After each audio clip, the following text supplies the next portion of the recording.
Ok, jeg tror vi setter I gang dere. Takk for at alle sammen møtte opp. Og jeg tror vi bare egentlig begynner med en hilserunde. Men vi tar det på engelsk, fordi vi har en her som vi ikke snakker norsk. Det greit for folk? Ja. Ja, ok. Men kanskje vi bare begynner her, så går vi rundt. I'm Paul. I'm here as a communications guy from Dataforeningen today. I'm Tobias. I'm a consultant at Webster. I'm Yui. I'm a business developer at CESA. I'm Axel. I'm head of CESA. Gordon Bjørvig, track all trades in Norway. I'm Christian Torp, General Secretary of Dataforeningen. I'm Aida, Senior Scientist at SINTEF and member of the board at Southeast region. Ja, skal vi si. Christer, I'm in the starting of my own startup. Ooh. I'm Terje, working as a business developer in Evry. Hello everyone, my name is Andre. I'm studying project management in Trondheim. I'm Espen and I work as machine learning, work with machine learning in Oslo kommune. I'm Rune, architect in Sykehuspartner. Hello. I'm Roger. I'm CIO in Norwegian Institute of Public Health. I'm Agnes. I'm manager director of Blomqvist Net Auction, and also you are the board leader of the board in Ceres, and I'm at the board in Ceres as well. And I'm Shiraz. I'm architect at Every and do the solution integration architecture. Yes, and my name is Nina Mathisen and I'm a consultant at Every. And this is an endeavor that's been piloted by Agnes, myself, and our third member of the team who is unfortunately stuck in traffic from Fredrikstad, but he's going to join us at any moment. And I believe that about half of you guys have heard this before, right? Raise your hand if this is completely new to you, if you don't know what I'm going to talk about, if you haven't seen this presentation before. Okay, it's like 50%. So then I'm going to run through this for you guys.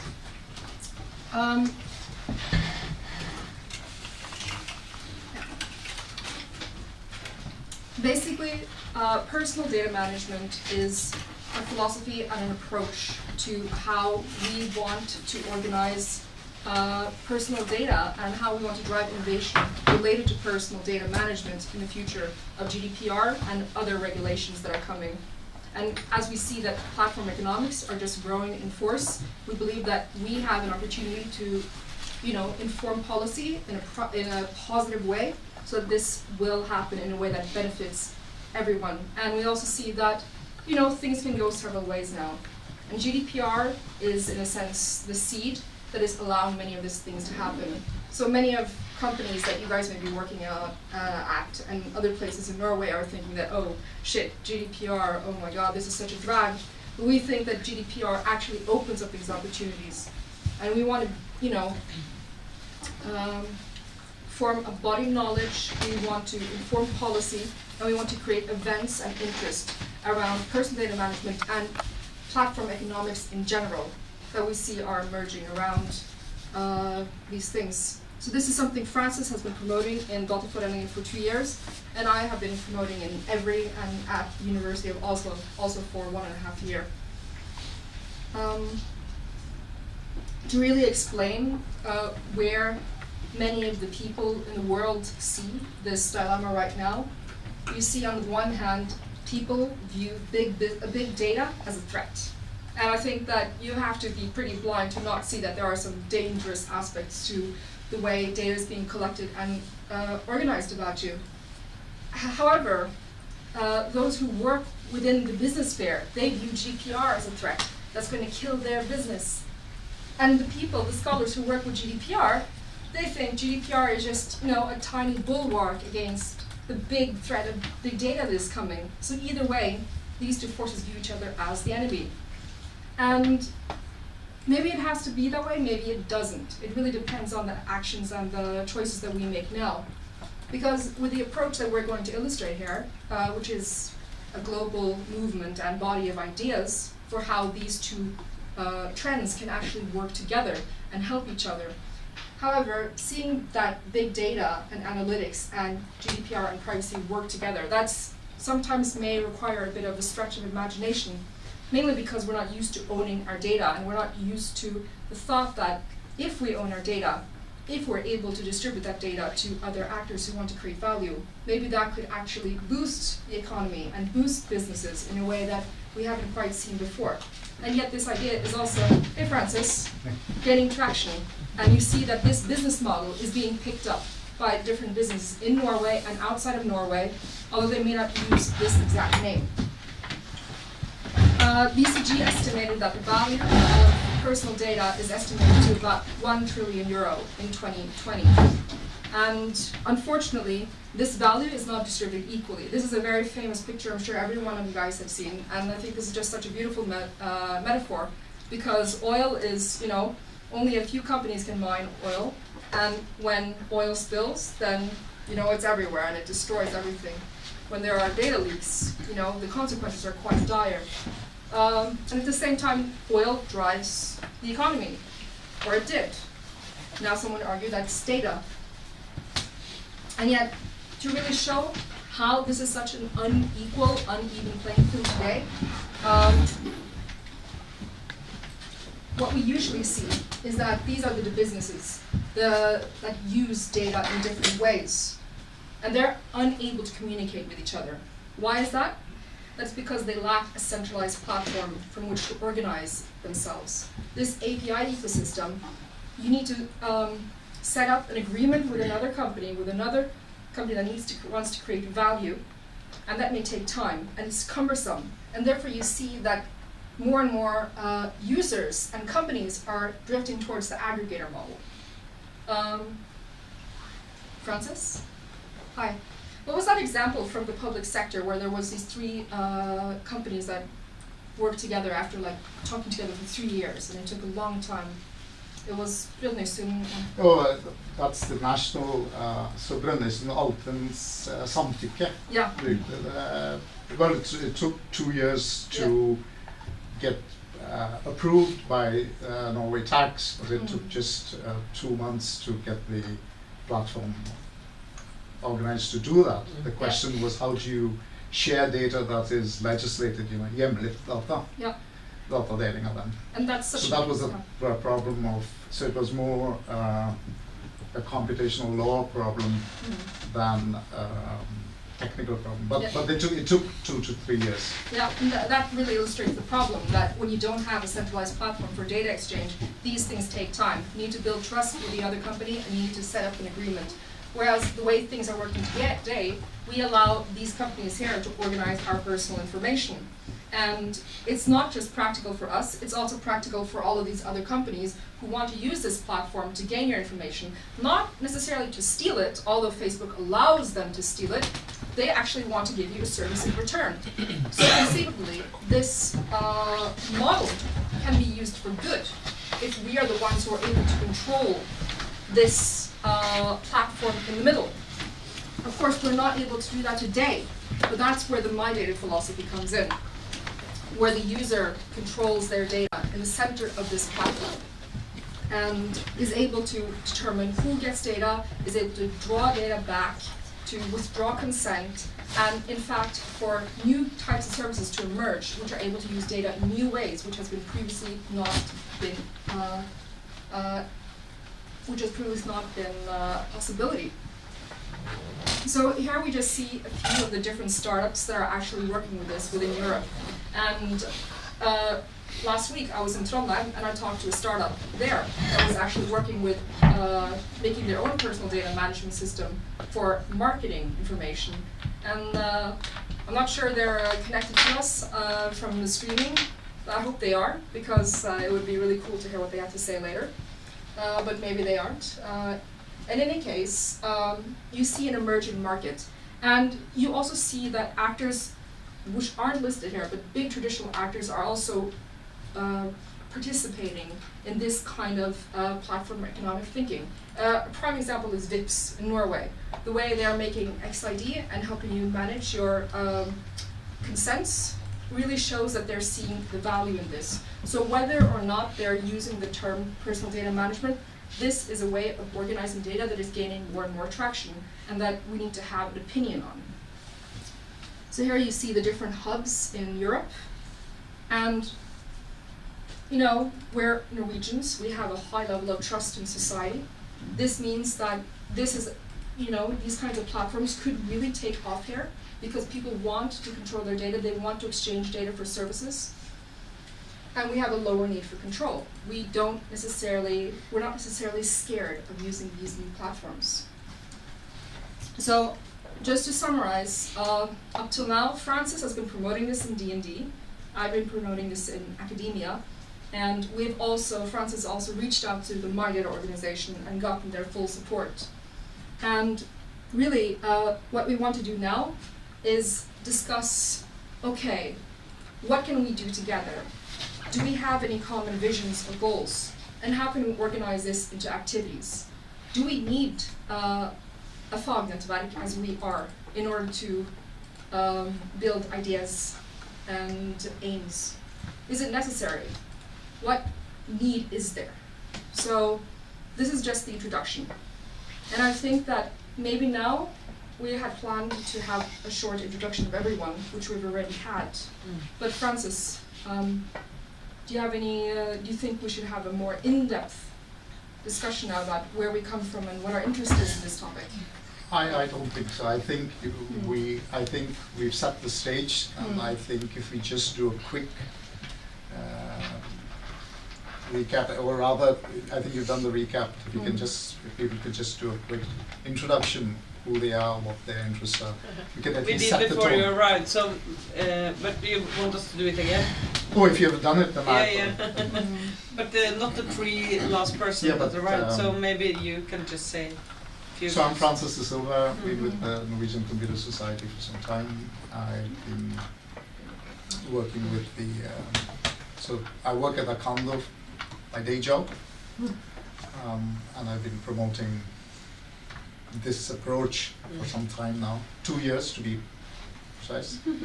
And so it's time to get moving actually. Yeah, exactly. Steinar? So you say the same thing you said once again? I didn't hear. Interesting. I'm Steinar Skjærme. Currently, I just started working in Brønnøysundregistrene, where they have this component they call the consent component to make it possible for us as citizens to share data with the banks or others, and it's Francis who was the driver to make that happen. And I'm also very interested in information management. I'm working on information management in general in Brønnøysundregistrene. I've been working Difi earlier and Oslo Municipality, City of Oslo. But please, does anyone have any questions or comments after seeing this presentation, maybe for the second time or the first time or the fifth time? I mean, besides having a fagnettverk, sort of a community, what else is the point here? Are we supposed to come up with business ideas, or are we, no? Sorry. Okay. So we haven't discussed. We have some goals, but we really want your opinion on that goals as well.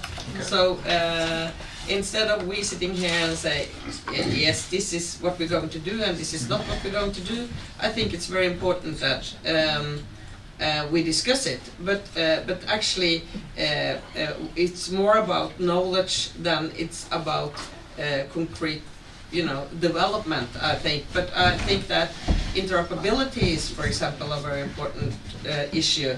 And if people working on business ideas, maybe that should be a discussion, for example, so we can have things working together more than against each other. So, but I think that we should discuss more than that we have decided to. So we want to hear your opinion. Yeah.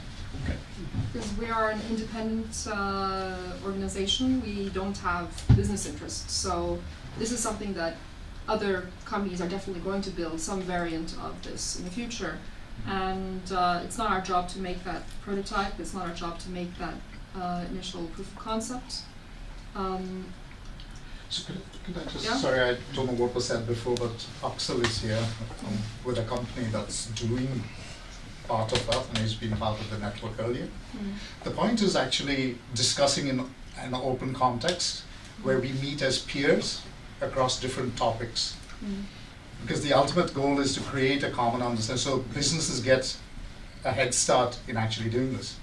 So the idea that Steinar was talking about, getting the national platform to support a notion of consent based on legally provided obligated data was a massive breakthrough, but not many people know about it. So the question is, how do we socialize these ideas?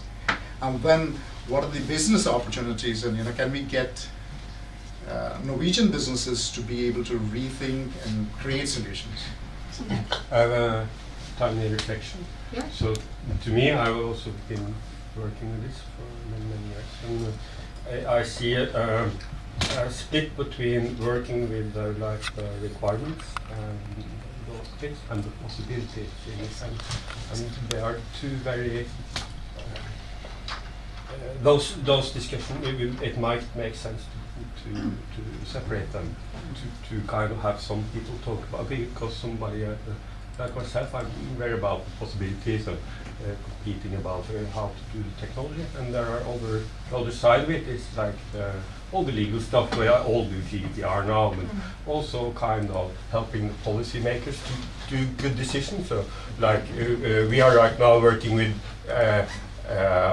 we say data should always be encrypted, no matter what. Digital certificates, like the Eastern Europe solution, all those things are kind of on the possibility side. So I think maybe to split the discussion would make sense, because they are so extremely different, and the possibilities and the building block, if you will, they require deep knowledge into technology and those kinds, and the requirement require deep skills and knowledge about subject matter and other things. So I really like to, I would split the discussion. So just a quick comment to that. Totally agree. What the mydata group is doing in Finland, in Estonia, in France, in the UK, they've agreed that they need to create use cases, a use case library. So you understand what are the topics to be discussed. So use cases as a means to frame the problem. And then you use other mechanisms to talk about what are the solutions to address those. Excellent. Yeah, that sounds like a mechanism. So the use cases, so we can always create a use case library and crowdsource, and then anyone can pick that. But then that forms the basis to find what are the legislative changes, what are the technology platform changes. It's so huge that I think that we have to work as a network. So I think but that's just a reflection. Split it would be a one input. But I have a question for everyone here. So given that we have GDPR and we have PSD2, which mandates the free flow of financial data, and we are also having a new regulation which is mandating the free flow of non-personal data, in a sense, this is a fact that data is going to flow much more freely, and there are going to be platforms controlling this.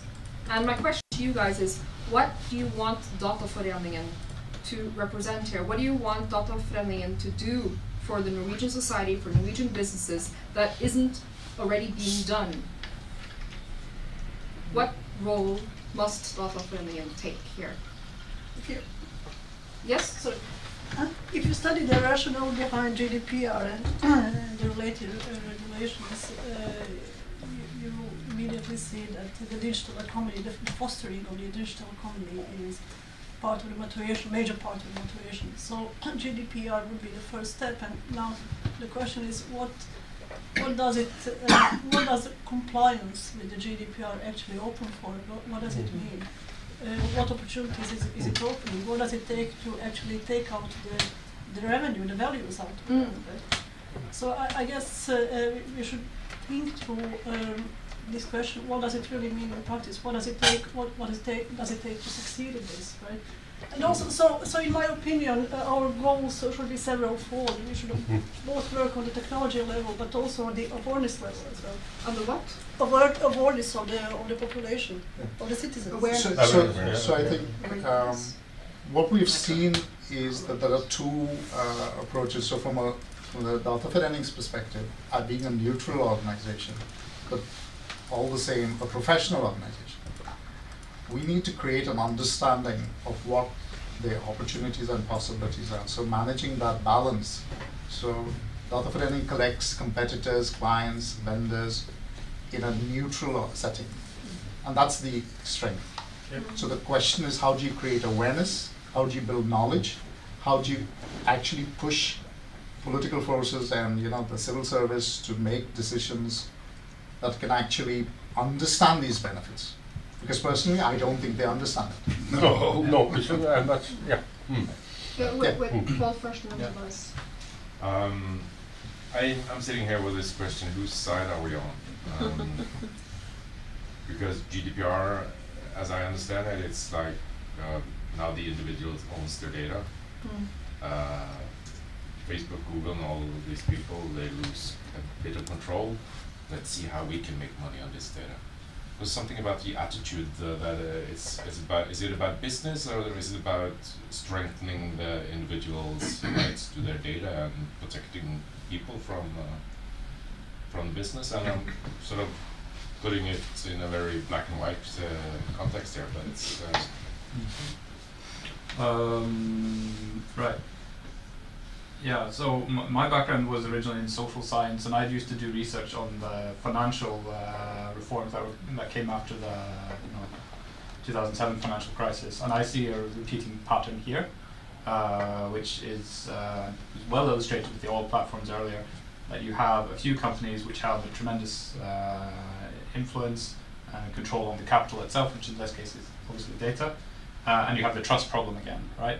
And the problem there is that, for me, is I suppose if people lose faith in big institutions like Google and Facebook, people think, all right, maybe now is the time for civil society to pick up the pieces or new entrants to come in. But that clearly didn't happen with our financial system at any point. I don't think it's likely to happen here either. So for me, the answer to your question, Francis, is that the best thing we can do probably is try to be that neutral, and I suppose aspire to be altruistic for the country.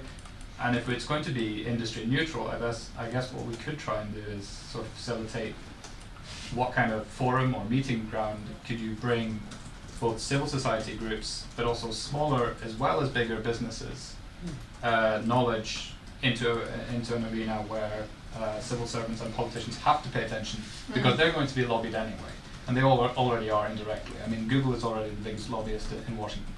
It already is. People haven't been paying attention to this. It's already happened. You see that in the Fortune 500 index already, right? You know, how people how they appraise the companies and so on. So I think that would be interesting for us, obviously. And then we could also represent the different views around the table, because we probably won't agree on what the solution is. Did you have a comment? Just a quick, just a point. There is a document. If anyone wants to write your comments directly so they go in the parallel process, just do so, because we just share the link to the Google Doc, because that's the best way to capture this most effectively, and everyone gets a say. But you had a comment, sir, right? No? Okay. What? I can just add to what you just said, because many people I talk to, an organization, they say, please help us, because we know you don't have any alternate alibis for asking questions. You ask questions because you have a focus on individual knowledge and not on company business and that kind of thing. Yeah. And our government have so problem finding arenas where they can find this kind of answers. It's like I've been to Stortinget twice, and they have no idea really, and it's you would be shocked to see what kind of knowledge level they have, and then they listen to the man with the loudest voice or best argument and base everything on that. And that is, for me, one of my main areas in my job, to educate these people to ask the right questions and not just sit in silence. Yeah. If I can interject just quickly there, there's a trend that's been going on in the Western world for a long time now, and that is, the world is becoming far too complex for the politicians to have expert understanding of big data and then finance and all this stuff, right? So they rely more and more on advisors who often have expert background in different jobs, communication, media, and so on. I think it's also important to try and reach them, because they are probably the ones who politicians will listen to, I think. That's just my So I have two roles in here. As a personal owner of Norway, which we all are, I have a different kind of ideal picture than I've heard, because I really hope we can leverage the data to the maximum for everybody's good. That's why Google does it, because it's a good idea. It's a good idea, they earn money on it. So my target picture is not to stop the development, but help the development happen. And to that, I think maybe a group like this could build like a common platform of knowledge that is sufficient to make a little bit better decision. Yeah. Because they feel like fools, because they don't know what kind of questions they can ask. So they sit in silence and make a guessed education. Yeah. That's their decision kind of process, but I think we need to raise from that if we are going to. And they want Dataforeningen to have a voice here. That is the most awesome thing. I think Paul asked the question, and nobody has answered him. But I had an answer. But I think that the answer is really what we are trying to do here is to put the person, the people, in the middle, and I think that all the questions that we are talking about should be asked from their point of view.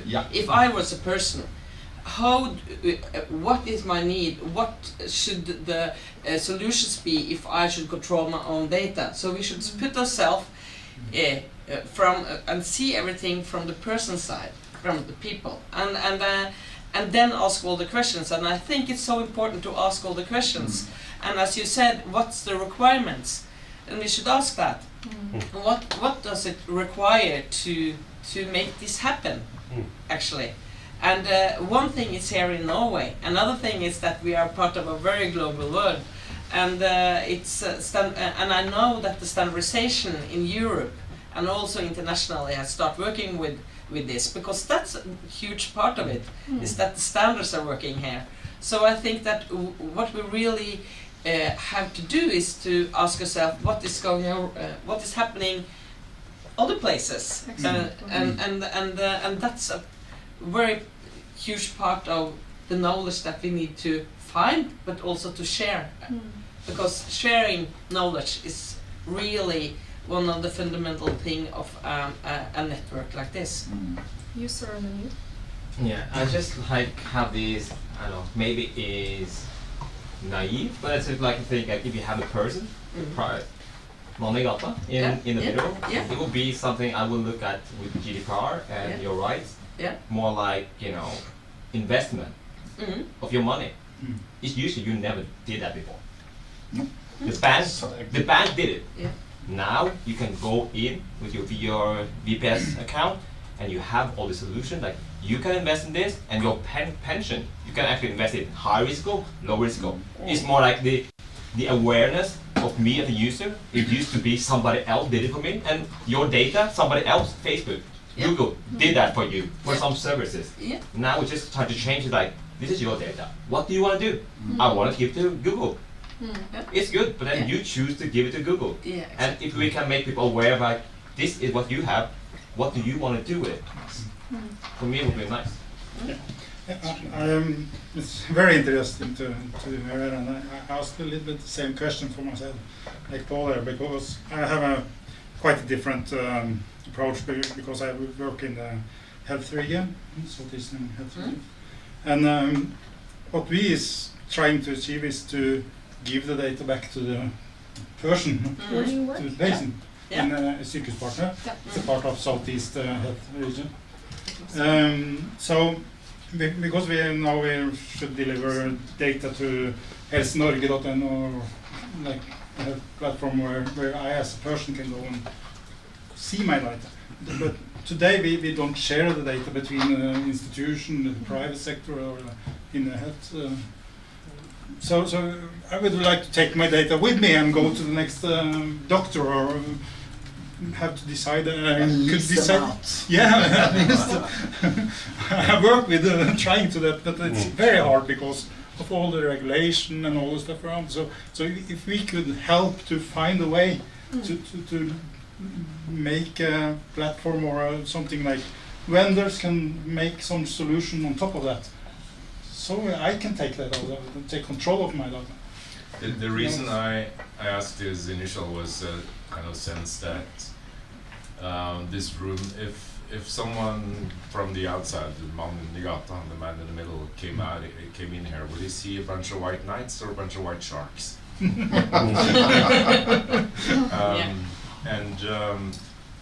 I know most of you people, we see business opportunities, and it's something about the attitude. We should put that business opportunity attitude out there and see how can we as a community work for the best of the society in this room.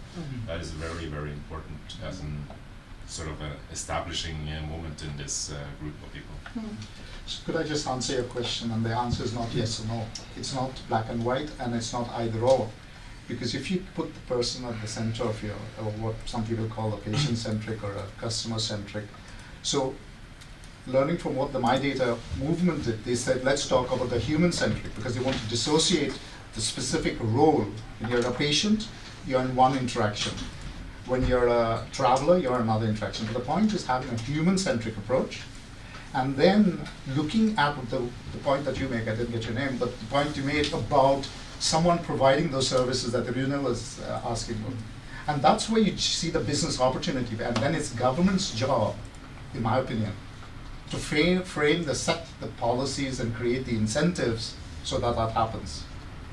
And not that the government is the one that creates it, but the government creates a level playing field so that different people can play there with. But we will tell the government what to do. Yeah. We will advise them in an open manner, and that's why creating the shared body of knowledge, running activities that does it in multi-thematic. It can be from an IT perspective, it can be from business model perspective, it can be from a research perspective. And I think there is an opportunity that Rune was talking. I can take my data wherever I want. And so the question is, how do you do that? You couldn't do that with your money, and so you need to. May I just comment your question? I'm not going to answer it because that's not my role here. But really, you're asking a difficult question. You're pointing out how this platform can be abused. And I think that it's pretty clear that it can be abused. And I think it's pretty clear that as more and more actors are moving towards this model, some of them will be tempted to abuse it. I mean, and really, we're not here to promote this as some utopian vision for how things should be done. We're actually here to make, in my opinion, to discuss, okay, how can this go wrong? How can we prevent this from going wrong? Which guidelines do we want to give to policymakers so that this doesn't go wrong? How can the banks make this go wrong? How can insurance industries make this go wrong? And by pointing out, you know, the problematic aspects, well, that's exactly why we're here. That's exactly what we should do forwards, in my opinion. Christian? My answer to your question is meh. Because I think the everyday person in Norway doesn't care. They think they live their lives as they always have. I've talked so much about GDPR in the last 12 months that I have it up here.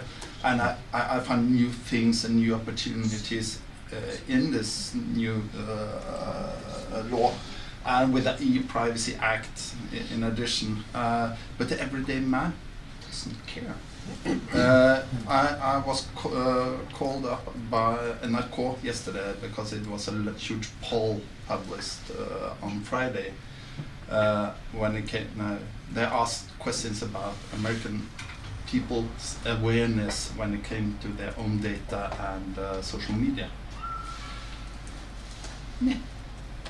But are they asking the correct questions? Because I, as a health patient, and I've worked with the research community in Helse Sør-Øst, and it's not a nice story because they're not using my data to give better health.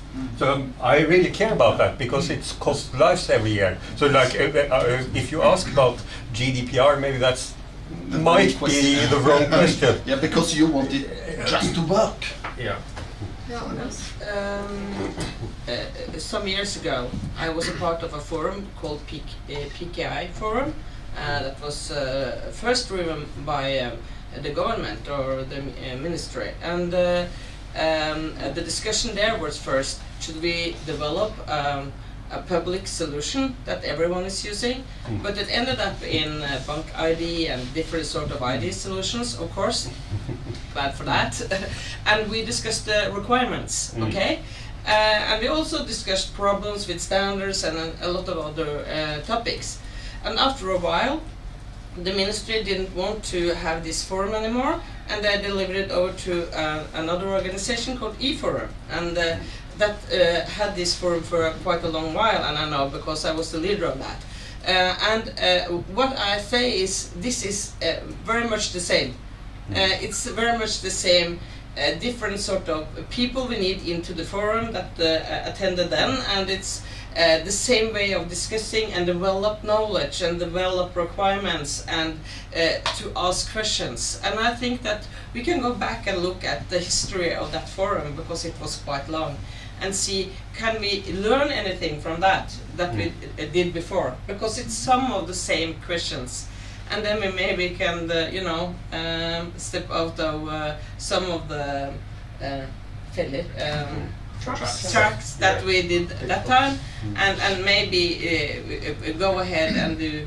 And we had workshops, we had seminars, we had discussion, we had small discussion groups, we had papers we developed. It's a lot of different things that was going on, and I think that it ended up with something good, and some solutions we have never seen, I think also. So yeah, but we can learn something from that. We need to be aware that we are a part of a global digital economy. The service providers are coming from all over the world. That's true. So this forum is not necessarily going to pose requirements on the service providers. It doesn't really make sense, right? We should probably concentrate much more on the public, on the citizen as our target. I think awareness of the citizens will contribute to requirements to the end users from wherever they're coming from. I think it was very interesting, the I word, incentives, because what I feel is the main blocker for where I have this problem is that incentives is geared towards, so the decision makers have incentives, and right now it's not coming in from paper for leaking data. So maybe that's something on behalf of the customers, which is, I don't know how you work with that, but it's something missing at least. Did you have a comment? Yeah, there was a comment. Not a comment, it's not new. Yeah, I wanted to say that perhaps there are different groups of individuals which will use these systems in the future. And that's why the language should be perhaps simple for one group of people and maybe more complicated for another. Also, it's about change management, and perhaps the main thing for the companies to enhance the new regulations is to understand the benefits which it will bring. So I think this might be one of the focuses, to understand the benefits. And that's how they won't try to abuse the regulations. But again, the individuals too, they should understand the benefits. And as I said, there are different people. You know, for example, some professionals, they see the essence of the regulations, but for example, some people who are far away from technologies and distant from this topic, they should be given an explanation. It's we have talked, Paul and I have talked some about this because we want to have a much more defined social responsibility when it comes to connect technology to ordinary every man. Just like you said, with simple words and simple context, but so that they know what they are saying yes or no to. Yes. I was thinking about how we could to achieve correctness of the data. That must also be a big topic here, because if I can't trust that data, I don't trust what Google have. I mean, definitely not, because or Facebook gives a small picture of some part, and not that's not. You have seen a lot of examples where Google have, for instance, it's very they have made a lot of wrong decisions. If you use Google Health, it's killing people if you should use that as a, like, for instance, instead of a doctor. So we have to have that. I think that's a big topic we have to have in mind when working on this. I think that like you're touching on both of you guys are touching on interesting points, and I feel like something that needs to be said really is that. You know, yes, this is very business centered, and that may seem a bit, you know, greedy. But honestly, this is also about all the small and medium-sized businesses who don't have good ways of obtaining data and performing KYC. This is also about boosting the economy, or it could be. You know, this is not. There are several aspects to this. There is the citizen aspect, and there is the business aspect. You had this circle of where Google and Facebook are in the center. Yes. What's happening now is that EU pushes them away and puts the user in the center. Yeah. And what I'm hearing here is, no, don't have that user. Let's us get in the center instead. Okay, that's a wrong association. Then we need to fix that, because the point is the user today needs someone who will provide them services. But by putting the user in the center, you're making them primary. You're giving them, so the primacy of the user is what that figure denotes, and there will always be someone to serve them. And I think the role of the government is to create that level playing field, which I think they've totally abdicated that role, and I'm very strong in my criticism of that. But I think that they're sleeping on their watch. Yeah, and I would take that even further, because it's not only the user, because we are also paying for it. So we should also own some kind of understanding how much things cost, and that's how the public works. This, what I've seen, it's not optimized for the people. It's optimized for keeping the government there and building careers and so on. So transparency there, I mean, it's obvious. Okay, one last comment, and then I suggest we have a 10-minute pizza break before our pizza goes completely cold. Unfortunately, that's already passed. But Oh yeah, you thought about like the human-centric, and then we thought about, okay, who are we going to be for? I think kind of one example would be like, okay, I got a kid, I would like to choose a kindergarten for that kid. So my kind of thing is like, my main goal, and I don't care about the politician, the legal, or whatever the technology, I would wish for somebody who know, and of course in a secure way, everything start with secure, and then if somebody could know, like, oh, I went to Ullevål, I had expecting in that day, it's going to be in the right age in November, I should have all the possibilities to see which one, how kindergarten around me should be providing me alternative. And if I could trust it, I could plug in my Google history, my Facebook history, my Instagram history, and all the other. I could enhance the data from Google, and then but I choose this. Then you actually could kind of give me the perfect kindergarten within the time limit I have to do it. Without doing that, I think like if you tell the mydata, would you like this? And then you see, who see possibility to make that happen? That would be another approach, but I think like a human-centric, I would benefit from it. And how you do it, you guys find it out. And that could be an approach that you don't kind of get in the middle or something. I guess it's a new way of economy. There is a specific word for that. I don't remember. But it's...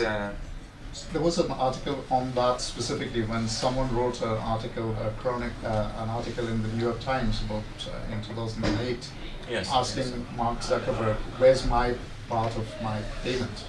Where's my cut of the check?" And but that model, that we don't have the terminology to do that, because we still think in a very business-centric approach, looking at the world from the inside out. And what mydata is talking about, let's look at the world from the outside in. And you give me my data, and then let me take it and analyze it. And there'll be others who will step up to secure that data. And the logos that Nina had up there are a lot of companies doing that. They're offering you APIs to redirect your data to wherever you want to store it. And that's changing the narrative. Should we take the break now? And when we come back, now we've discussed what we want to do in very big terms. And I think now we need to suggest and have some brainstorming about concrete activities that can achieve some of the goals we just talked about. So and I know that activities have been mentioned previously in the conversation. So if you guys who had any ideas or have any ideas can just raise your hand and Well, definitely from my side of the table, I would really like to see, and if we can get, has anyone anywhere in the world been able to start delivering on this? I see all this, as you had on the slide, there's a lot of companies who's doing different things, and when I try to look at that, it doesn't seem to have come too far. I wonder if is there knowledge somewhere about what is working and what's not working. If we are discussing the goals, I definitely agree that it should be a human perspective and not a primary business, but business will fall out of it. I'm running a business, and I'll be happy to understand what will work for the single person, and then use that for benefits to build services. Of course, I would like to do that, but core business here would be to understand what do we need and how does it work. So different use cases. And use cases that does work would be fantastic. One thing is use cases. I can think of things I think it's going to be great. But it would be fantastic to see some new things that has worked. We've got two good ones there. One would be obviously sharing examples of what has worked in the past. And there was another great idea earlier, which is coming up with user stories for what we need to do, or what would people actually be interested in getting out of this. Common use cases for open data, I guess. So I think the use cases is easy. The example of what has worked might be harder. So use cases, use scenarios. A use case library. If it's an activity we could do, because that creates understanding, and it makes you can validate. You can do personas, and you can hold a bunch of things. There are vendors, and they make claims. There are about 30-40 vendors that talk about these things. Like right now for mydata 2018, there's a company called Cozy.io that has a platform and an open source installation of that, of their product, and they would like to promote their product and talk about their product and what it does and doesn't do. Whether it's applicable, I really don't know whether anyone can make a call on that, unless you have some user context to apply it to. So I think we need to do both. We need to create an understanding of the use cases, where the need is, what the opportunity is, and find out who's doing what. We talked about DigiMe, they also redirect your data. I think we need to take a broad view, because you can look at those pure companies that fall within the exact definition of this user-centric, user-friendly, but you can also look at the reg tech tools who are not branding themselves as such, who are, you know, helping companies manage their data. You have some very prominent examples in Norway even, and you have also domain specific such as healthcare. And I think that they're not branding themselves as such, but we need to include them because they're platforms. And definitely they're very successful, some of them.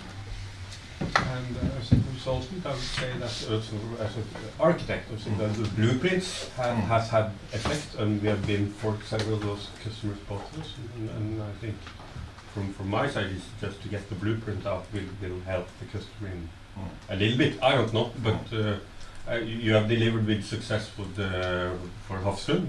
I think that's a good story, isn't it? Yeah. But seeing this, it's a bit of a different perspective. We have been working with collecting data. That's what we do, right? Collecting and connecting and using, reusing and sharing. That's what we do. And we are also moving into this space, and we will launch an app on 25th of May who can help you do this personally. So we will do stuff here, but we really don't know. We really don't know if it will work. No, because looking at these different vendors, I see a lot of great initiatives, a lot of tooling, a lot of tech, but I'm not sure I see what's working. Yeah. So I think there are two aspects to what's working. One is the vendor market who's producing technology, and then the user environments that are adopting those technologies. Personally, I think that the Alton case is one of the best, which is nationwide. You're talking about, the case was made about barnehagedekning. There was a barnehage case example demo created to show how you could use this data that the government or the authorities already have about you to provide it back to you so that you can make choices. But these are, they're just examples. There was another case about can Uber sign up new drivers by using vehicle information. But that raised the question is, should the government be sponsoring that type of business?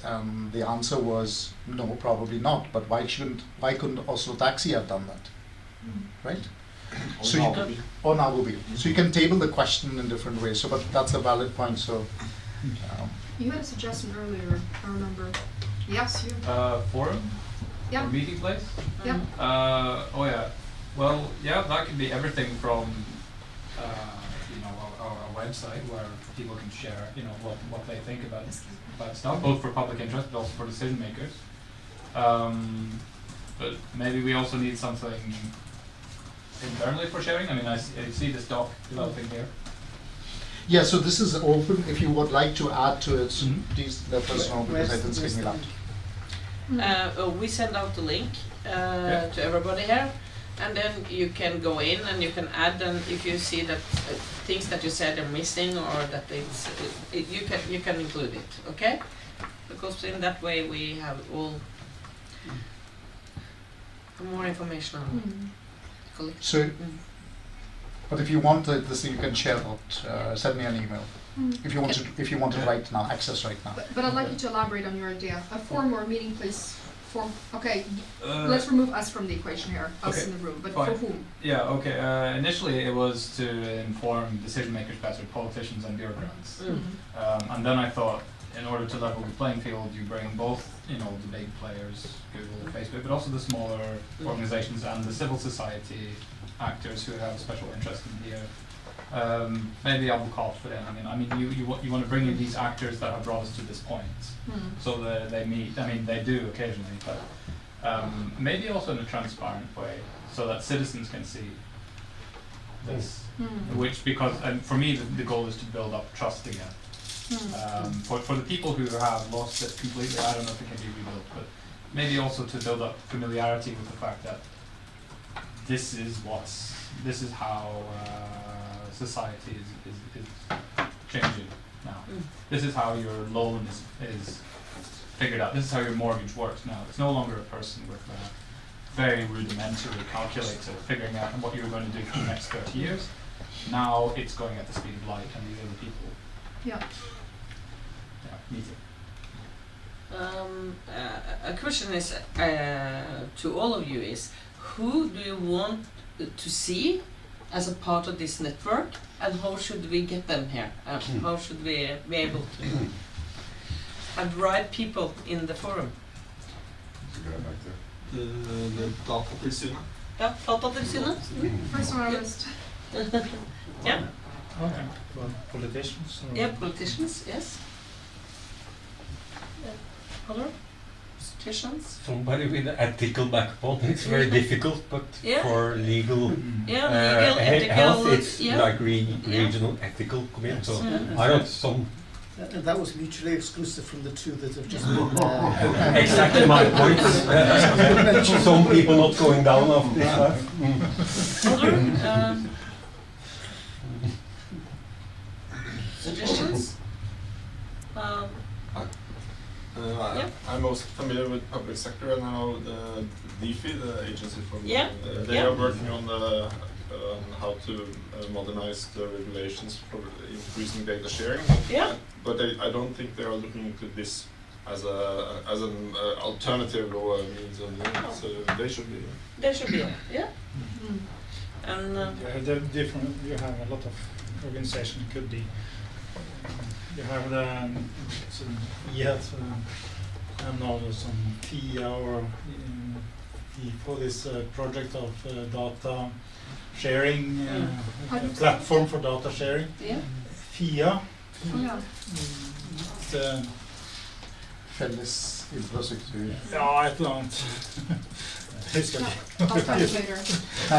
If you went through the bucket list in public sector, so then I think it's worth bringing up now and Skatteetaten, but they kind of Yeah. form the backbone of some of these big sharing services. Good point. Yeah. Good. And the standardization, I think, maybe. Maybe somebody from social startups or also from the startup environment that works around, because when you have NAV and this, you have also have socialt entreprenørskap, like a SOCA or something like that. What about Mesh? Yeah, Mesh or Asinta. Yeah. What about NHO and Abelia? They definitely should have an interest in this. Yeah. And what's his face? Startup. What's it called? Startup Fabriken? Startup Lab. Startup Lab. Yeah. Those guys. So Mesh a startup, but probably one person. Even the Norwegian. Because we won't get all of them, right? But you'll maybe get one from each, right? One from civil society, one from public sector. So, so we had earlier captured some lists of players, but which we have here. It's at the bottom of the sheet. What about younger people? Like you have this young entrepreneurship things where they're thinking all new and they are very young. Is that something that we can include? Okay. Yeah.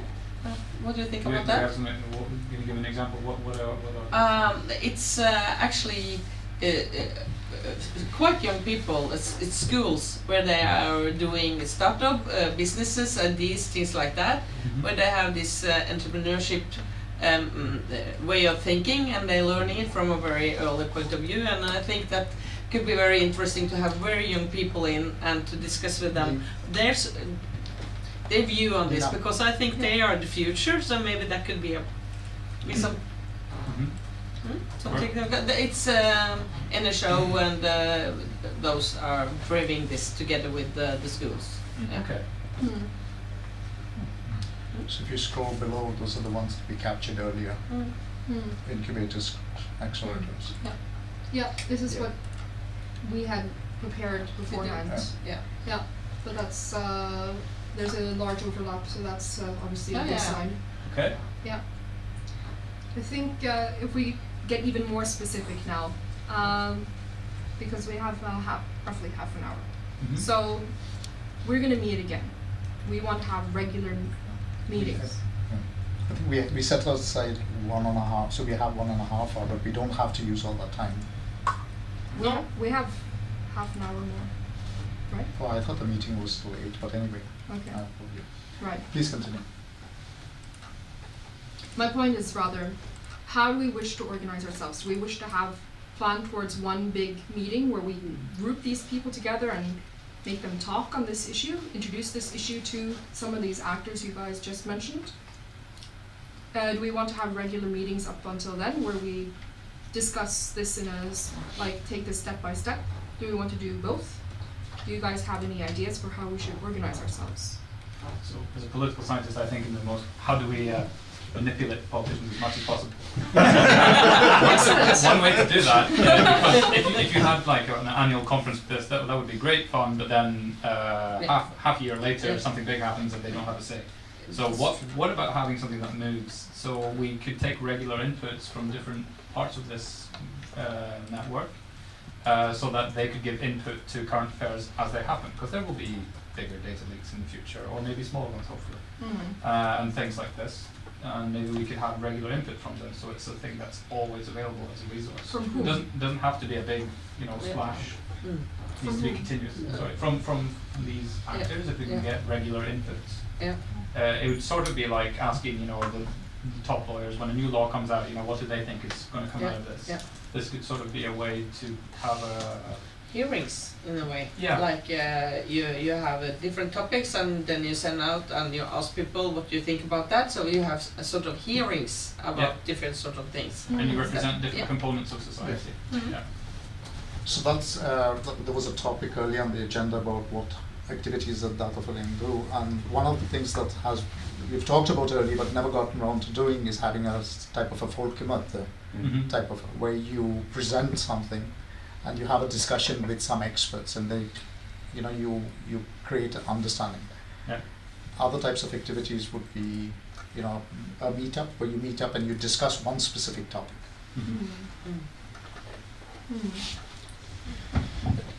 It's interesting about the sort of hearings,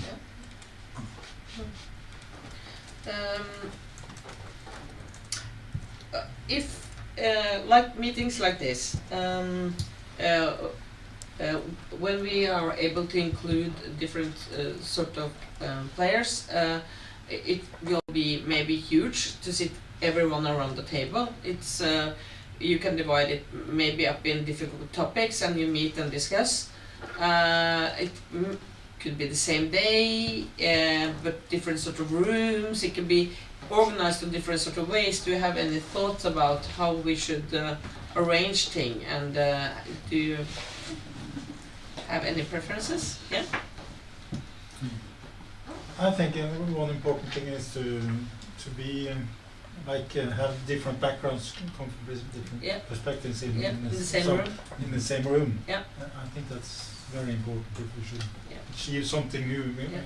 Otherwise, we will be sitting and talking about what we actually know. Good. So.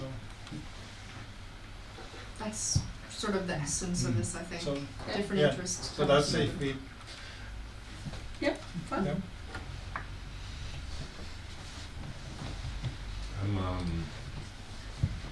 I'm a troublemaker today, I think. Good. But we've been talking about who is going to participate, but to me it's not clear what are we going to do. In a general sense, yes, we're going to do something about personal data management.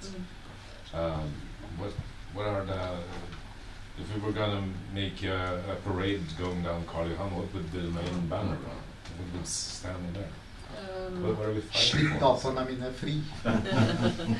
Ta kontroll. And the next question then is, let's find out what we want to achieve before we start inviting people. So otherwise we get a bunch of different interests. We have made some notes today.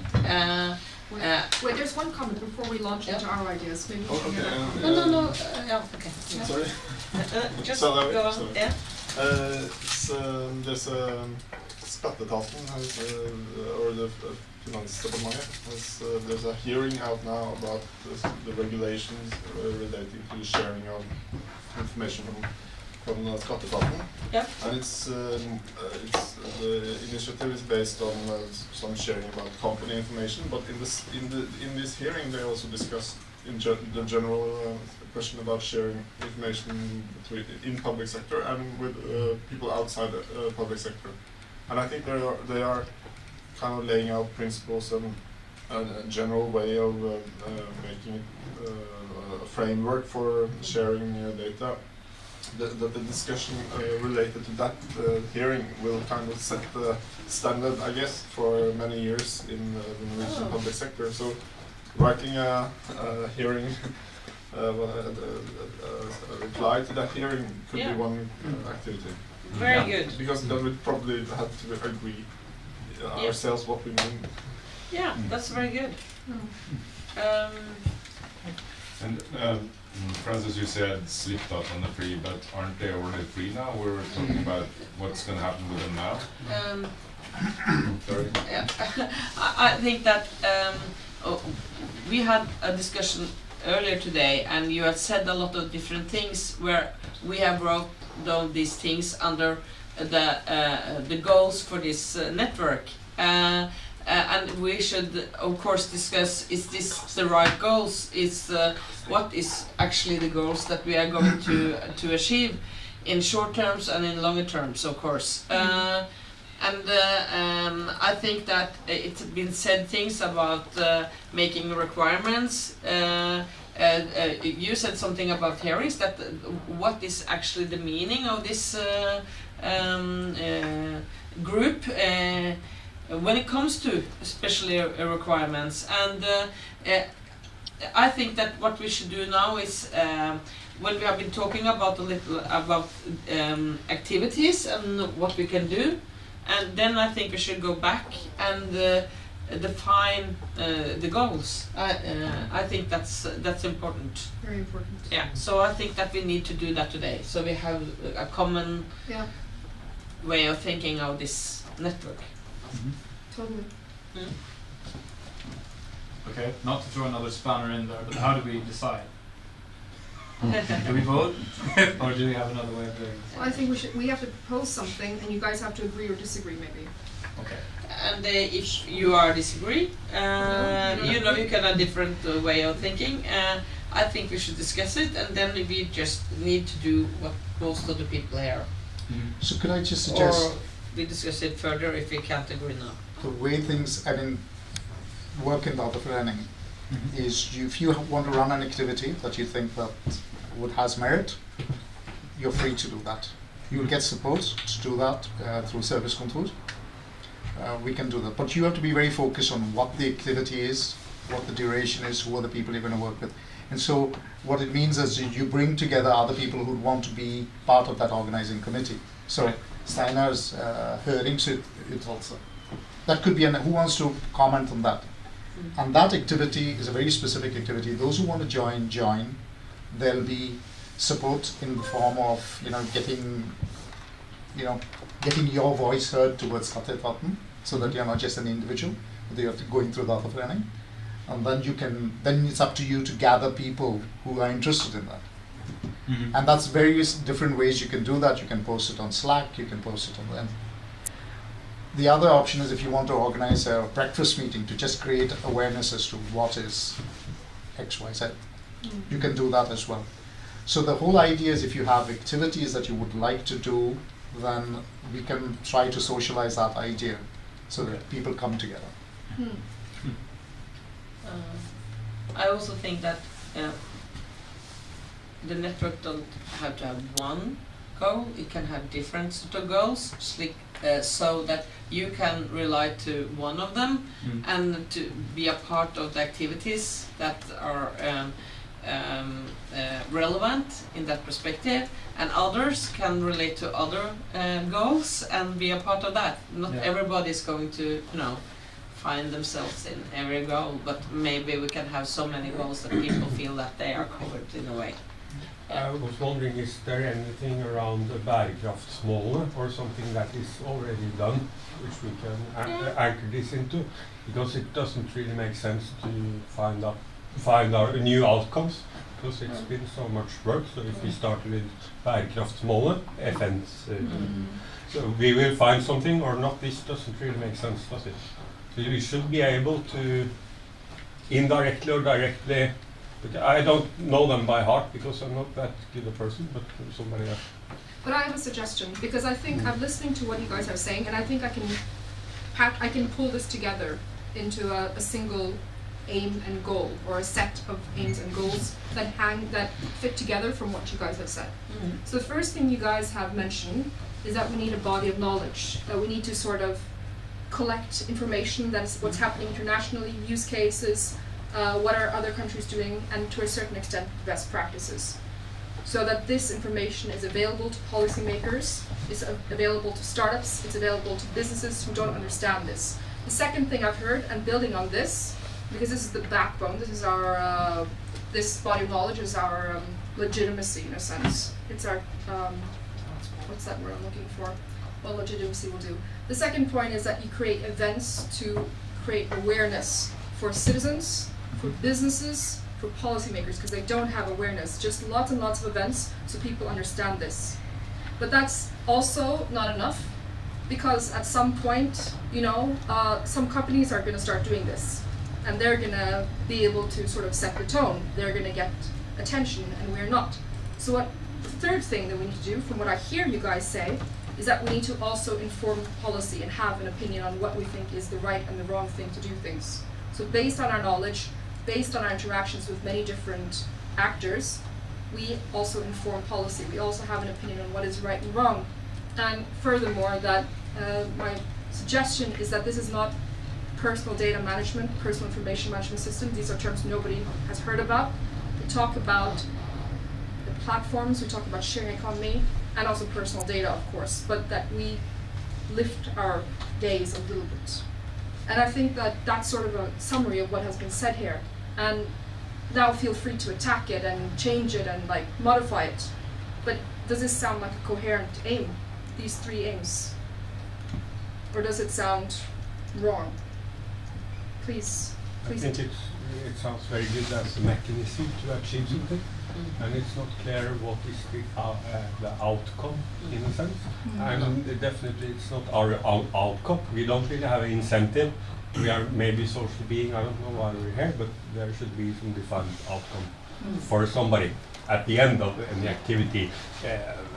I would hope, ideally. A book of knowledge would be a great enabler for like the, you named the change management, okay, the awareness, and like I know you're versed in these things, so okay, the desire, okay, we need to build the desire, okay, desire for what? And that's why I said, okay, bærekraftsmålet, okay, that's one possible common platform, there might be others too, but there like the benefit realization things of this is difficult. For you it's clear, but for me it's clear with like the hat of a player in this field, but as a beneficiary it's not there. Maybe that's I could maybe do something or try and dig some into that. I don't know. But I think it's not easy to answer. Maybe it takes some conference people like you. Do you have a comment? I think in terms of awareness for the people, it's great, and I think one of the challenges there are like someone spoke about kindergarten. Would I care if Google gave me that service in exchange for my data, or how important is it to the common person, and how can we make it even more important and find the trigger points that mean something in their day-to-day activities? I will comment on that, because I would care to give Google that, because I'm not going to trust them, because I know it's so much wrong. There are done a lot of studies with Google Health, for instance, as I mentioned earlier, they come to completely wrong decisions. They could kill people, and that's so it is actually very, very critical and important that we must be sure of how we do this, how we can use this data, and who has control of it. So if we can give something to achieve a way of making this data. So how many people have Google killed last year?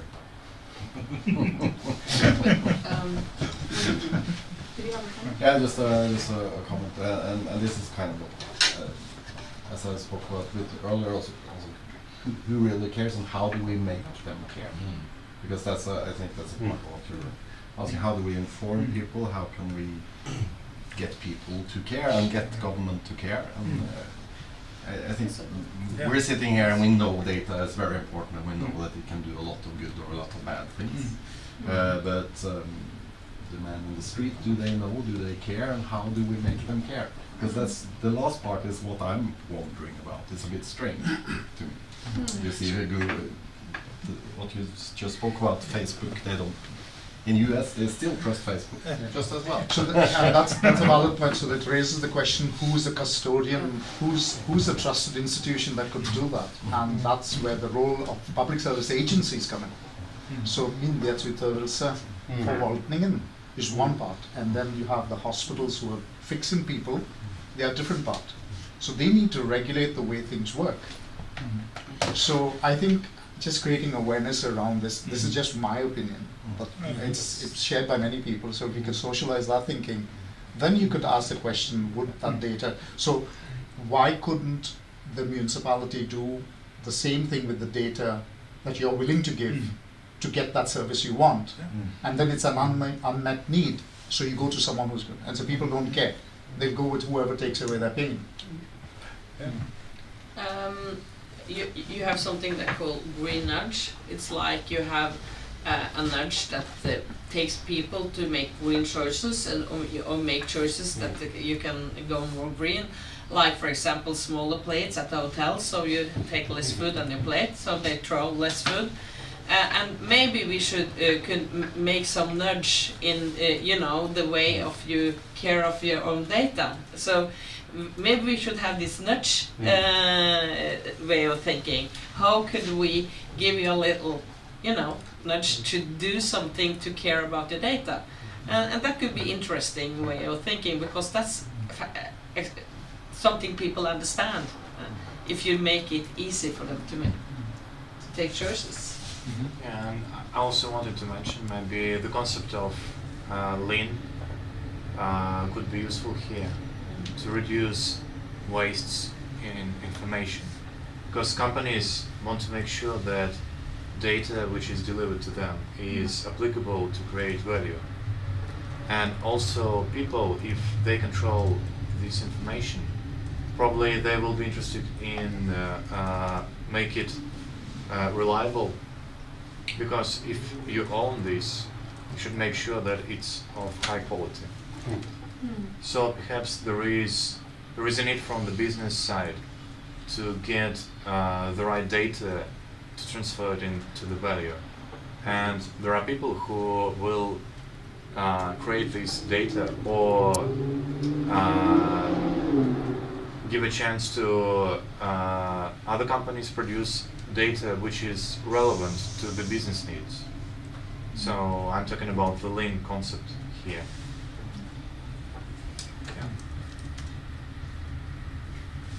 I think you described a good gap, the trust. I think the one goal would be to add trust, because what you're saying is we get these services delivered, and then the intrinsic problem is that, we don't trust them.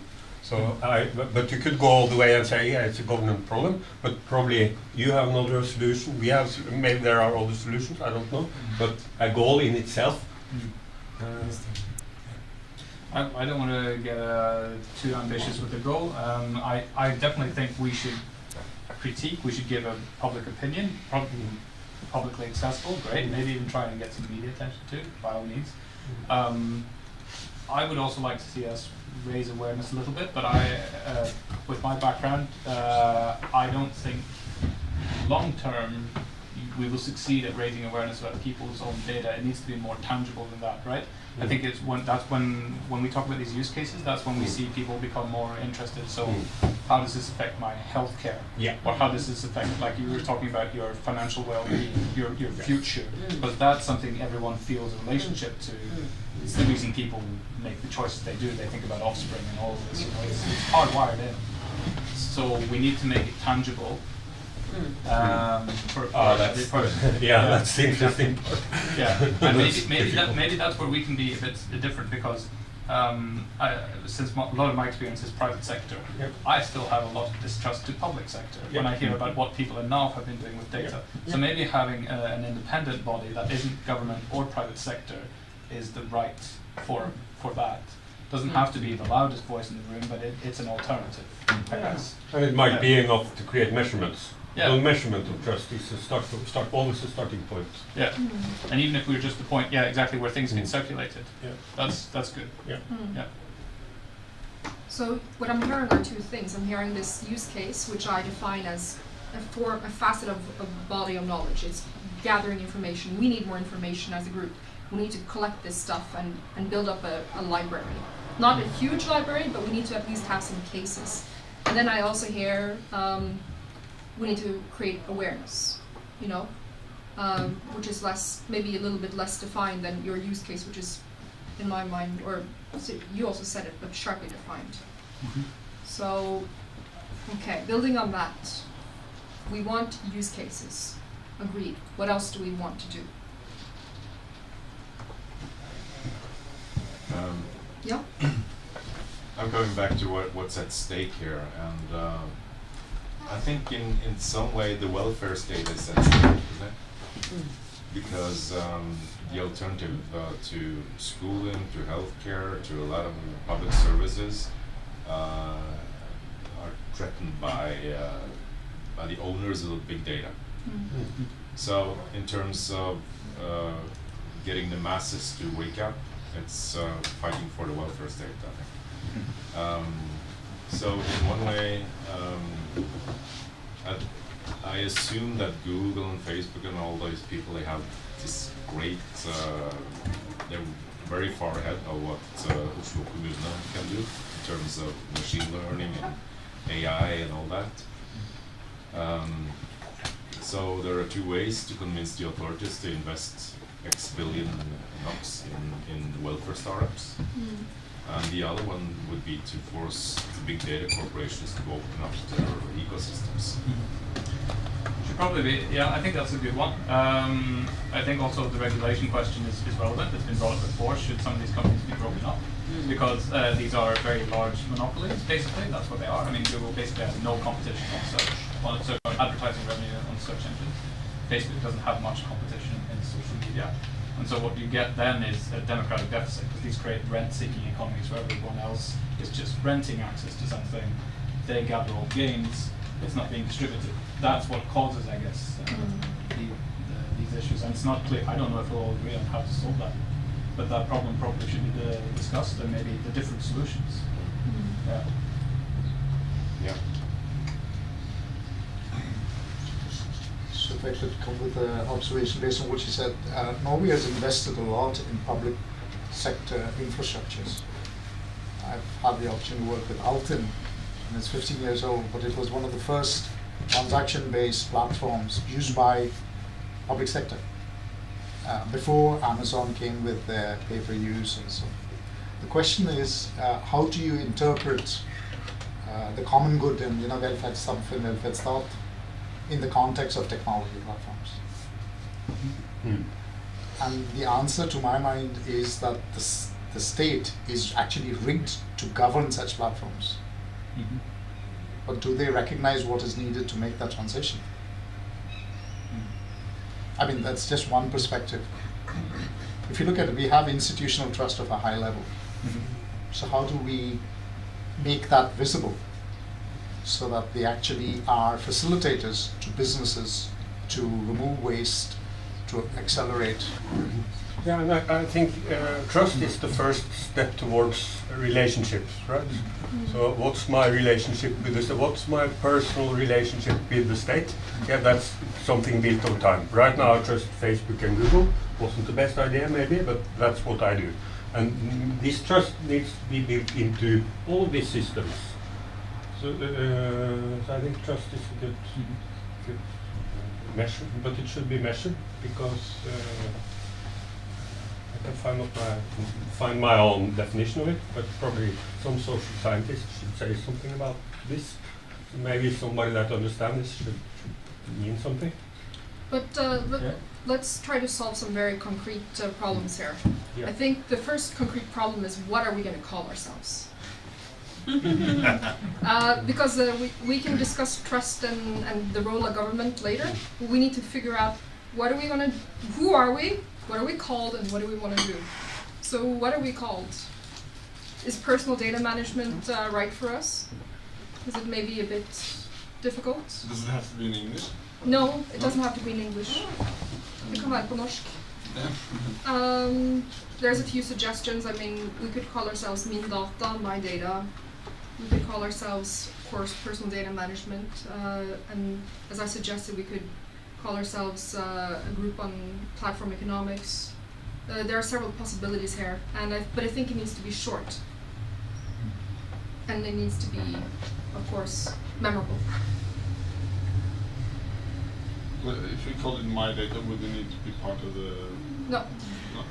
No, when we are for all practical purposes representing that view, but I don't think it will be for our own use that we call ourselves mydata.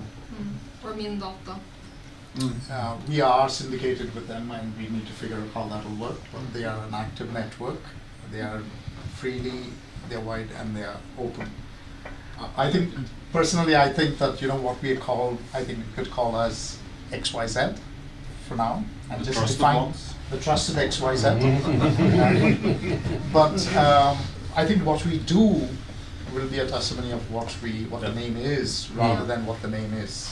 But anyway, I've been through many rounds of, should we change the name of Dataforening? And I've protested that for a long time. I think we already have a name because we're talking about data and we are Dataforening. And this is so much at the core of Dataforening. It is so important for the future and for the future how this forening positions itself. So what do you suggest? I don't know. P-Dataforening. Personal data forening. I don't know. The rationale, I think one rationale is that I think Dataforening will host this, but I'm hoping that Abelia, Virke, Advokatforening, they all can come together, and then you could create some kind, let's call it a foundation of some sort. I think it's important that we keep them out. Keep them out? Yeah. Because we are the only ones who can say that we have no connections to vendors, to commercial interests and all that, because we're a bunch of enthusiasts, a bunch of computer guys and girls. Yep. Yeah, I agree about that. But what we can do is to have like a conference together with some of these organizations. So we can we sit in we have the e-health conference, and Francis and me are arranging that, and then we work together with Legeforeningen, we call it, and Medical Association and nurses, but again I think yes. Yeah, because we have the group in Dataforening is like this, not connected to that, but we have the conference together with other Legeforeningen. So it's we can make do both in a way. Yeah, but we need to own this. Yeah, yes, we need to own totally this. Yes, agree. I agree. May I come with a suggestion for how we can achieve we can kill several birds with one stone? And that is, we need to have regular meetings so we don't lose momentum. At the same time, I've held this presentation 10 billion times, and I can't hold it one more time because you guys have already heard it now. But what I suggest is that we have regular meetups and we invite different guests each time, maybe representing a sector. Like next month it's the health, the one after that it's insurance, or it could be different kinds of vendors. It could be small businesses, it could be big businesses. But we have that regularly, and we build up to a large event where we have many different actors together in a big conference. But we can't lose momentum, even if we can just get one guest for our next meetup and to discuss this with from their perspective. That would be valuable because we would be building our body of knowledge. We need to know about how this works in practice, how this impacts their domains, and we don't know that yet. And if we want to be body of knowledge, we need to know that. Yeah? But I also think that maybe we should, have the ambition of making some kind of white papers, the way we collect the information, so we can share it, and Yes. not just discuss it and then things disappear, but to make white papers where we can collect the information in kind of a way. And also the hearings that people talked about here. Can we deliver information when things happen in the society, like you said about the taxes and things like that? We should have we should ask the questions. Hearings is not only about telling people how it should be. It's very often about asking the questions. Have you thought about this? Have you thought about that? Have you have these kind of reflections? Have you done this? And if we are doing that, we will be somebody that people listen to, and we will create the awareness that we said we should have as a goal as well. Then we have groups, or we have legal groups in Dataforeningen that are already answering some hearings. Maybe we can include them in our work instead of doing it ourselves. Maybe we should, When you say legal groups, hva er det heter for noe? IT-politisk råd? Nei, ikke IT-politisk råd er det heter. Det er Arve Føyen og Maybe we should use them when we have them to include them in these sort of topics already. I think we should be doing that themselves and help them. Yeah, maybe we should do it ourselves. But I think, So Paul, just a quick comment. I think the reason I think we should work with them, it doesn't mean that we, what does ownership mean is a very long question answer. But I think working with people who are influencing industry, Finansnorge, Abelia, those are the people who are creating terms and conditions for businesses. If we don't get them turned around earlier, so the question is, how much do we let them decide? And so a number of people are members of IKT Norge and Finansnorge. But there's a lot of influential organizations around this table here, but we're all Dataforeningen. Yeah. That's so important that we remain Dataforeningen, not Dataforeningen and Olvik. And that is the rationale. The question is, do we exclude them? So, no, let's invite them as citizens of Norway who are impacted by the same things, and they have a lot of competence that they can bring to the table. I would say that maybe there is a sense to use like strategic management tools when you have the vision, the mission, and strategies. Because otherwise, many people would have many ideas, but if there is no overriding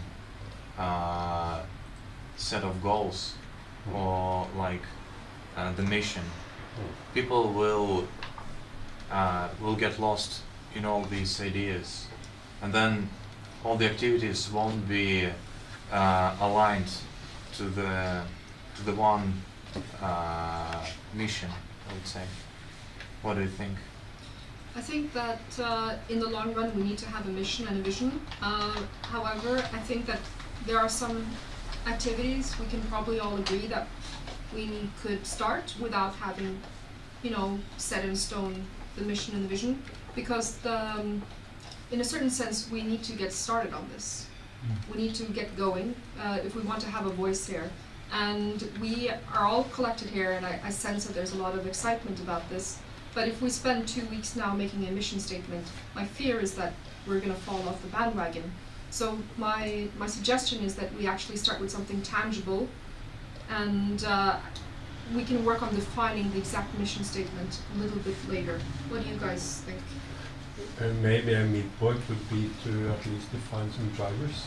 So below the mission, you have some drivers often. So you measure things because you say tangible, and you say vision, then I'm thinking drivers. For instance, trust is one.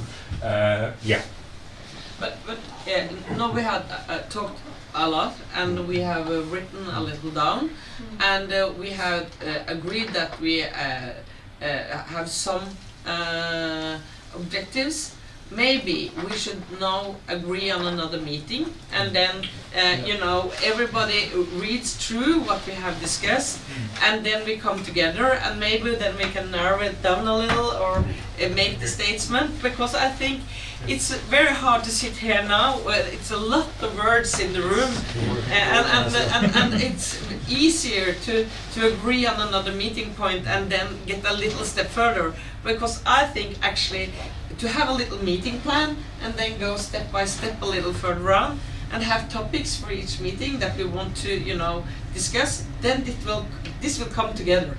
We just have to start. So I agree with Nina. Let's make this a little easier on ourselves, agree on another date, and then take the further step then. So, because, yeah. Are there something Yeah. we can agree on? Yeah. So when is next time? That's what we need to decide right now. Okay. We should do that right now. Does anyone? I think it should be less than a month. Yeah, before Definitely. Yeah. And we need to have a very clear, what is our goal with that meeting? Okay. June. I think it's that a good idea in the. What do you want? What do you suggest we achieve with that meeting? I think that what we do in that meeting is that everybody has the must read what we have written and fill out the paper as well, and then the goal on the next meeting is to agree on some clear objects and maybe activity plan, and then people also could think out how can I use my time to make this go further. So what should be my role? So everybody can think about that. Will I have a role? What can I contribute with? What can I, you know, what can I deliver to the table? Just my, you know, knowledge, or do I have time to put into these activities, and how can I do that? Okay, and then I think that we. Francis? Yeah. So I think we should do that. We should before we break down, we should agree on a date. Yeah. And we fix the agenda. We'll decide the content. Yeah. By it'll go on a Google Doc, and we can fix that as we move on. But we fix a date and time. A place. And we do that. But I would also like to suggest that you guys think about what type of activity could be done based on what we've talked about. Yeah. We talked about a høringsuttalelse. We talked about collecting lists of vendors. These are very small tasks that can be done. Yeah. Yeah. So if you just scroll up the document, we did an introduction sheet. Just if you go up a bit, there, right? So if you just put down, fill in what you are interested in, that document is going to be open. Use that to introduce what are the topics you are interested in, what you want to do, and think about activities that you would like to run or would have liked to attend. So when we meet, we can review what we've captured from here, but also have something concrete to do. I think it's very important that when we leave this room, we don't just leave without any empty-handed. We don't leave without any tasks. It's for this next meeting to be a success and for us to take the next step forward. It's important that you guys actually reflect on what activities and what you guys would like to do. And since I sense that there is excitement, I will actually follow up you guys. If you guys. Well, unless I'm not mistaken, you have a proposal. Is it in the back? Don't remember your name. Steinhardt? Yes. Yep. If you want, why don't we all start writing a response to that hearing? Yeah. So that we have that to work on next time. We can try and wrap it up. Yeah.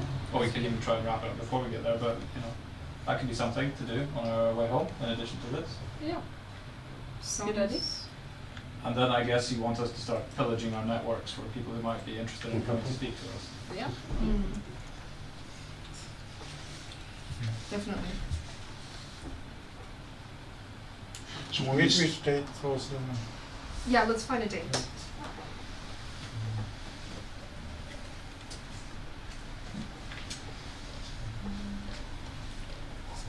beginning of June, maybe? Should we say the 1st of June, maybe? That's a Friday. Week after, Uh, 5th or something.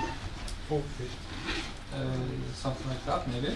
I don't know. What works best for people? Is there a Just the first week of June, or is the digitaliseringskonferansen? So 6th and 7th is It digitaliseringskonferansen. would have been, if it's We did week relevant, 4. it would be very fun to have small cards to hand out at the conference to Yeah. everyone to make like a launch.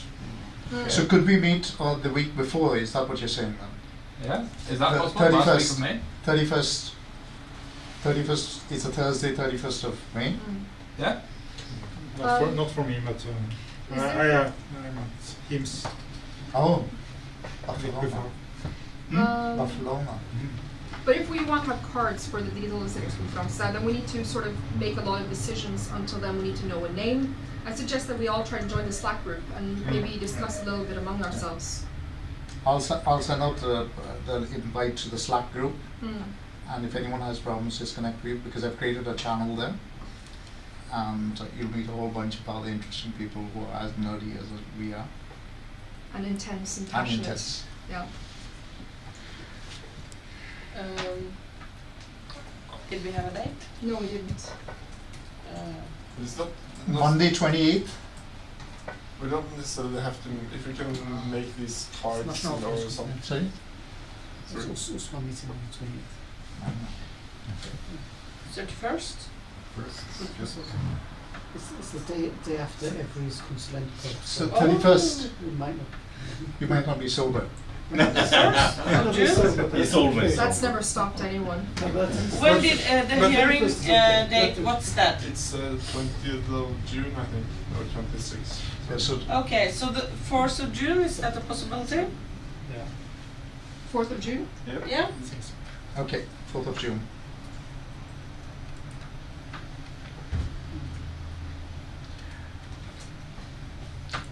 Same time, 5 o'clock. Okay. Yes. Now, what is our goal? To make objectives.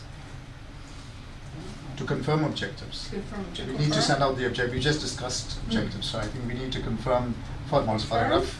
Mm. Hvem har vi tilføyer med hva? Mm. And agree, and probably, I think we could also pick up whatever's happened from now till then in connection with høringsutvalg. Yeah, and work on the hearing, yeah? I think we should use that meeting to also try to see whether we can arrange something in the late autumn. Yeah. In November. Can Yeah, we do? to make a meeting plan Can we do for, a seminar? Because there are yeah. loads of speakers we can get a hold of. a And meeting and activity plan Yeah. for the autumn? Is that a goal for that meeting as well? yes. Yeah. Okay. And before the meeting, that we also try to invite people that we have decided that we want to have here. They should join the meeting then, okay? So we have to work on that before. Okay? Yeah. Are people open to having people from the private sector here? Or Yes. hear their point of view? Yeah? Okay. Very much. As far as Okay. I know, you're one of those people there. Yeah. You're not actually a member of that yet. No, I don't think so. No, No? I was, and then I switched jobs, so now I have to renew this membership. So yeah. We'll fix a nice place. Good? Mm. Yes? Okay, so we'll send out an email summarizing this, giving you guys the information you need to get onto Slack, and also a link, a cleaned up version of this document with the discussions we've had, the So, yeah. So Make this. it possible for you to comment. So this minutes, the referat, Yeah. is going to be open, and whatever content we have in there. So keep adding. We will put out this and put it into a formålsparagraf, something that's a little trim and light, and that we can discuss and comment till we meet the next time. Mhm. In the meantime, I suggest that Steinar, whoever can connect now on that høringsutkast, just start the thinking process. Yeah. Is this something we can comment on? Yeah. How Can would you you do? write that down? That before the next meeting, to start to work on the hearing, and and also to invite people. So that's in front of the meeting. Put a link to the hearings. Yeah. Thing as well. Yeah. Can you put the link to the, yeah. So my strong recommendation is, as many people, even if you've not used Slack, try to get onto Slack, that channel, because there's a lot of content, there's a lot of knowledge being shared there. And I've clarified, and we can get that, and we can also, if we wish, we can get mydata.org email addresses and so on and so forth. So we are hooked there, but we need to create our agenda. And that's the deal. Can we get a link to the Slack in this document? Yes. Yeah. Are we putting it on Dataforeningen sin side? Faggruppe? Yeah. Yeah. We do that. Yes. I don't know. What about a little, a word around the table to say what you think about the meeting, and if you have suggestions for further meetings, and just your first reaction. Paul. I think this is very, very important, and I also think it's very important that we get the story right. And there's something here about protecting the little man, protecting our welfare society. That's the sort of the headline here. And then comes to the rest of this story, why Google, Facebook, and all these big people, they have stolen our data, and now they threaten our welfare society. Data is the new oil. EU and GDPR is a perfect opportunity to get even on that and take back control of the society's common data, which is new oil. So this is in Norway in the 60s. We were lucky within this Iraqi guy who made sure that we actually got ownership of the oil in the North Sea. Now there's no Iraqis here, so we have to do it. Paul, can you just turn around and see what I just wrote there? I heard already.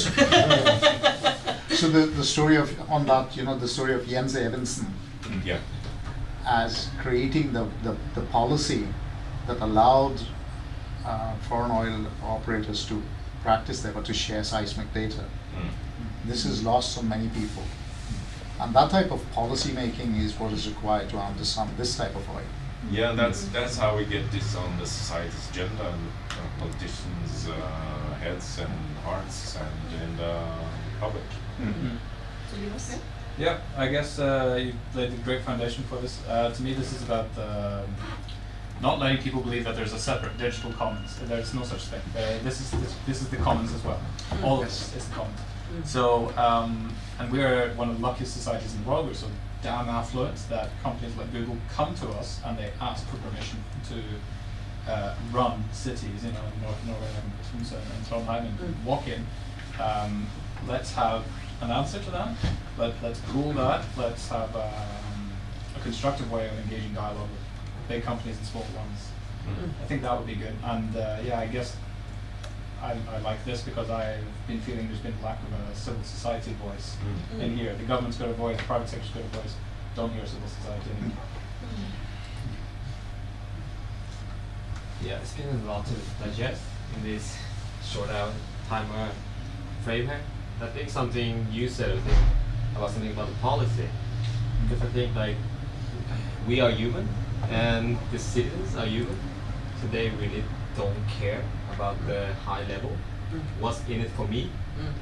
And I think we should somehow care about what's in it for you, because if we don't do it and make some policy around it, Google and Facebook are going to dictate those policies. I think that should be a good goal.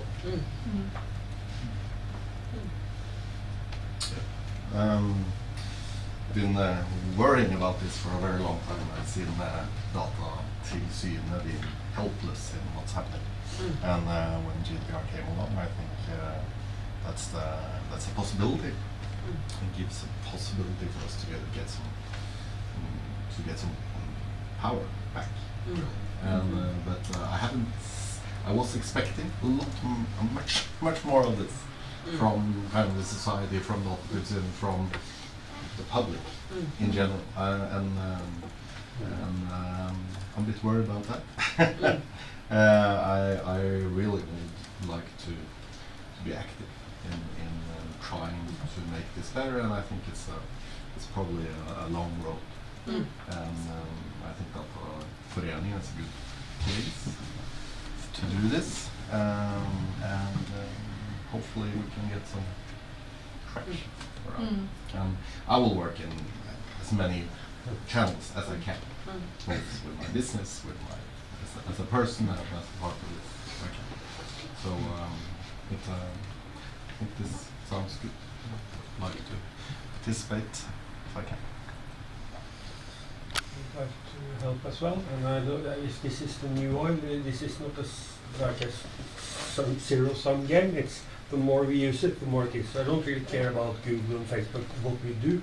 I care about that all the people that does nothing because they don't have an incentive to do something, they have an incentive not to do something. And GDPR is a great incentive not to do something. So I really hate GDPR because it gives incentives to avoid doing things, and I mean the society should really use all the data it can for the benefit of the people. And that's, nobody talks about that, and that's why I'm here.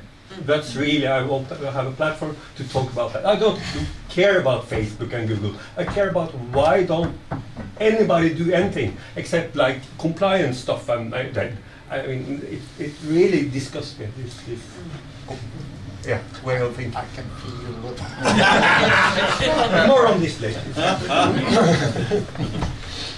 No, I've spoken too much today, so nothing else. You rest your case.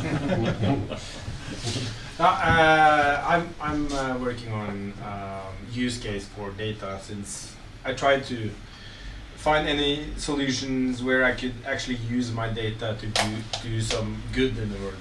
So that is actually what I'm working on for myself, and so this kind of forum is very interesting for me to be a part of, and I hope that I can bring more to the table as the use cases I'm working on now evolves. So yeah.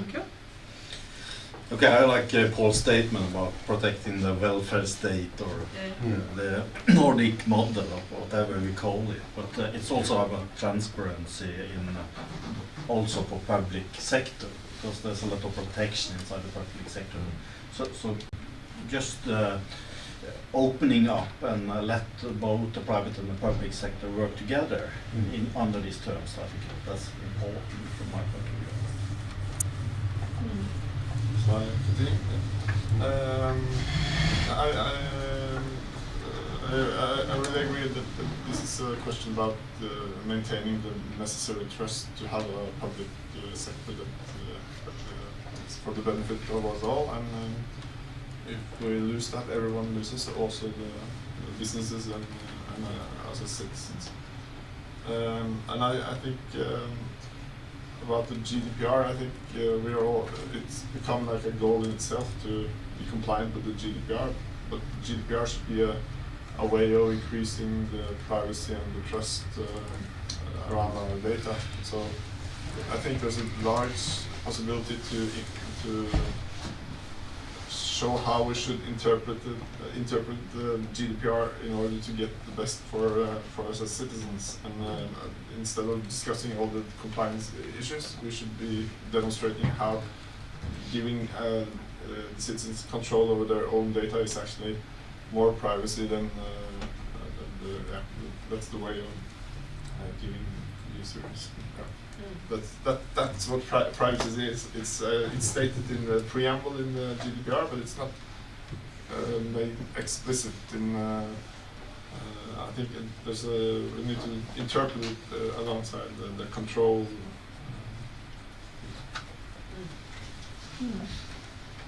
I think it's very interesting to discuss this topic now because there are many uncertainties, and when new reforms are brought up, we don't really know what kind of effects they will bring. So I'm looking forward to what will happen next. Yeah, I think we discussed a little bit about do the man in the street care about this, right? And well, it's one thing we could do is of course start to help build competence and awareness in society, right? That's important. But also I think people, even though they care a little bit, they do not know how they can affect their own situation unless going completely offline, right? Which is not an option. But if we can push society a little bit towards people being able to take conscious decisions instead of just pressing I'm okay. That's a small but important step forward. Yeah, I agree a lot of what several of us said that. But and I'm obviously all my examples is from the health sector in here because we have had to what to say follow us like GDPR is not making any big difference in how we have to handle the data because we have all these rules before almost. We have analysis and stuff, and the big difference is quite small actually. So it's more for the vendor side than for the public side. And I think it's I would really like to contribute there to take that aspect in there because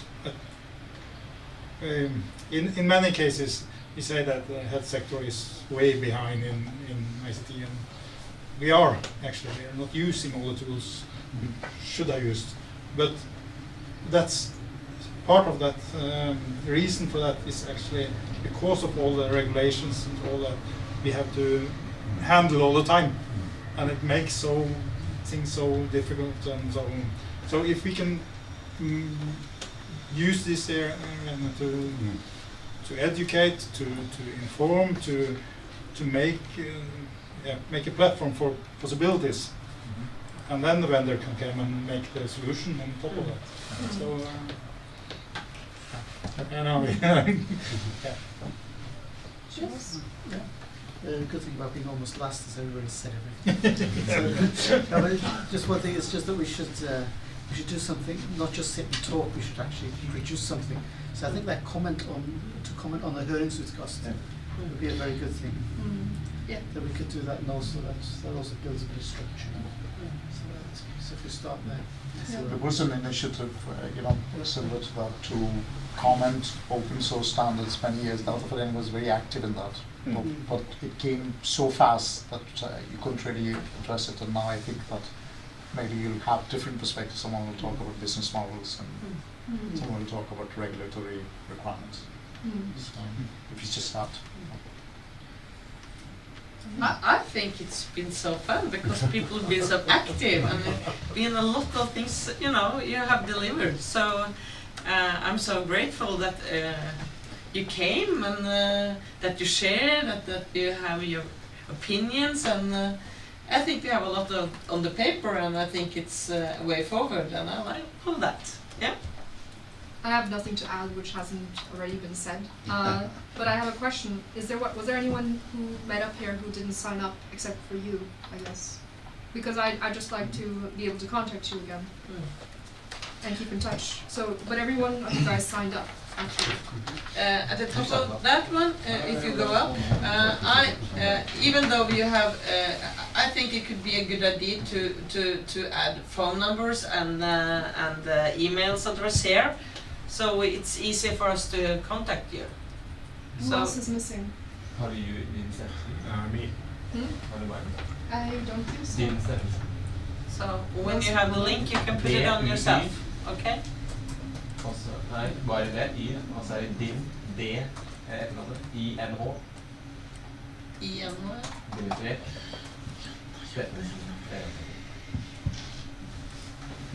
Kommer jeg være der? Administrator. Det står jo flere ord. Ja.